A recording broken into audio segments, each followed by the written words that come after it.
അസ്സലാമു അലൈക്കും വറഹ്മത്തുള്ളാഹി. എല്ലാവരും പരിശുദ്ധ റമളാനിനെ കാത്തുകൊണ്ട് എല്ലാ നിസ്കാരശേഷവും ആ റമളാനിനെ വരവേൽക്കാനും അതിൻ്റെ പുണ്യം കരഗതമാക്കാനും ആഗ്രഹിച്ചു ദുആ ചെയ്യുന്നവരാണ്. ഈ സമയത്ത് മനസ്സ് ശുദ്ധീകരിക്കാൻ, അള്ളാഹുവിലേക്ക് കൂടുതൽ അടുക്കാനും ഒരു ദിക്റ് ഞാൻ പറഞ്ഞുതരാം.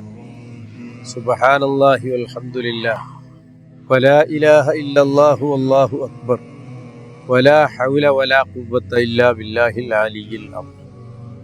ഈ ദിക്റ് പ്രത്യേകിച്ച് സുബഹി നിസ്കാരത്തിൻ്റെ ശേഷം 41 വട്ടം ചൊല്ലുക.